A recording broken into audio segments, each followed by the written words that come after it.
இதுவா வீரம்? 5 ஆண்டுகள் உங்களை அடக்கி ஆண்டேன். இப்போது நான் உங்களுக்கு அடிமையாக, உங்களுக்கு படைத்தலைவனாக இருந்து பிறகு உங்களை இந்த நாட்டை விட்டு விரட்ட முடியுமா?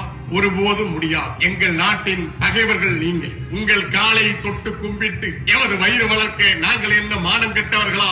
மானத்தின் பிறப்பிடம் தமிழ்நாடு. மானம் பெரிதா வாழ்வு பெரிதா எனில் வாழ்க்கைக்காக மானத்தை விற்கும் வழக்கம் தமிழர்களுக்கு இல்லை. உங்களுக்கு அடிமையாக இருக்க எங்களால் ஒருபோதும் முடியாது. அயல்நாட்டை சேர்ந்த உங்களை இந்த நாட்டை விட்டு அப்புறப்படுத்துவதற்காகத்தான் நான் உங்களோடு போர் புரிந்தேன். உங்களுக்கு நான் படைத்தலைவனா?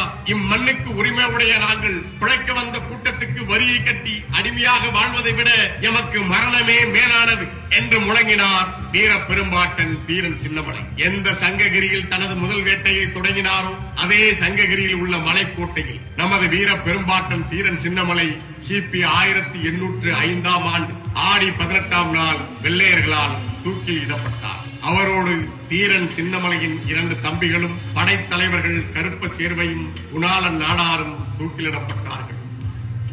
வீர வணக்கம், வீர வணக்கம். எங்கள் வீர பாட்டன் தீரனுக்கு வீர வணக்கம், வீர வணக்கம். எங்கள் பாட்டனின் வீரம் பட்டு போகாது. அவன் பரம்பரை பிள்ளைகள் எங்களை விட்டு